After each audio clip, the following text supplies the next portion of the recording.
જામનગરવાસીઓ માટે આનંદના સમાચાર। રીવાબાની મહેનત રંગ લાવી।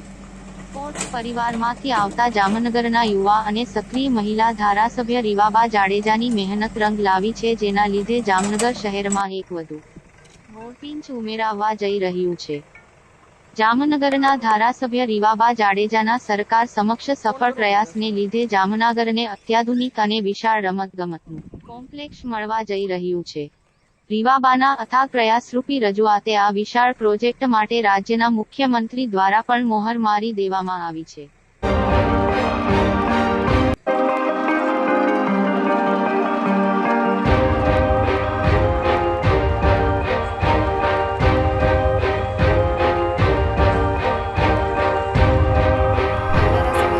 आदरणीय मुख्यमंत्री श्री भूपेन्द्रभाई पटेल साहेब द्वारा जामनगर माटे एक खूब ज सरस भेट स्पोर्ट्स कॉम्प्लेक्स जेनुं खातमुहूर्त थवा जई रह्युं छे। त्यारे आ तके मारी जे एक मांगणी हती के जामनगर विस्तारने एक आधुनिक कक्षानुं स्पोर्ट्स कॉम्प्लेक्स मळे ए माटे सतत रमतगमत विभागना जे मंत्री श्री छे माननीय हर्षभाई संघवी साहेब एमनो हूँ खूब आ तके आभार मानु छूं। भूपेन्द्रभाई पटेल साहेबनो खूब खूब आभार मानु छूं के एमणे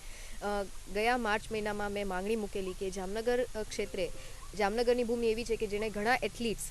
विश्व कक्षाए अने नेशनल ने आंतरराष्ट्रीय कक्षाए आपेला छे, त्यारे वधुमां वधु अपार्ट फ्रॉम क्रिकेट बीजा बधा मल्टी स्पोर्ट्समां पण जामनगरनुं हीर छे ए झळकी शके ए माटे मल्टी स्पोर्ट्स कॉम्प्लेक्स छे ए અહીંથી એનું ખાતમુહૂર્ત થવાનું છે વિધિન થોડાક જ દિવસોની અંદર। અને એમાં મલ્ટિપલ ફેસિલિટીઝ ઇન્ડોર આઉટડોર્સની તમામ રમતો સુવિધા અને 400 મીટર ટ્રેક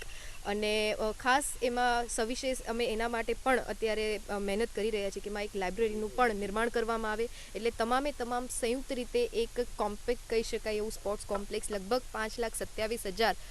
ફૂટની જગ્યામાં सिटी सेंटर में आटलू सरस स्पोर्ट्स कॉम्प्लेक्स જ્યારે સરકારશ્રીના માધ્યમથી, કેમ કે હું નિમિત્ત માત્ર બની છું, બાકી સરકારશ્રી દ્વારા જે કંઈ પણ આ વિષયને લઈને ત્વરિત નિર્ણયો લેવામાં આવ્યા અને જામનગરને આ ભેટ આપવામાં આવી એ માટે હું ખૂબ આભાર વ્યક્ત કરું છું। આ ઉપરાંત આવનારા સમયમાં માનનીય આરોગ્ય મંત્રી શ્રી ઋષિકેશભાઈ પટેલ પાસે પણ આપણે જામનગરની જીજી હોસ્પિટલમાં ટીયર 2 ટ્રોમા સેન્ટરની પણ મેં માગણી કરેલી છે, જે અંતર્ગત જેટલા દૂરના પેશન્ટ છે ઇન કેસ ઓફ ઇમરજન્સી આપણું ટીયર 1 છે એમાંથી લેવલ અપ કરી અને ટીયર 2ની ફેસિલિટી ટ્રોમા સેન્ટરની ફેસિલિટી પણ આપણને નજીકના ભવિષ્યમાં પણ મળી શકે એમ છે, એની સંભાવનાઓ છે। અને ખાસ કરીને આદરણીય પ્રધાનમંત્રી શ્રી નરેન્દ્રભાઈ મોદી સાહેબની જે પરિકલ્પના છે કે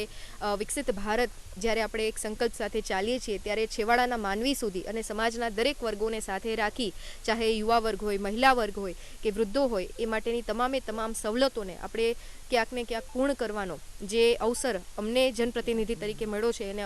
એ માટે થઈને અમે સતત પ્રયત્નશીલ છીએ।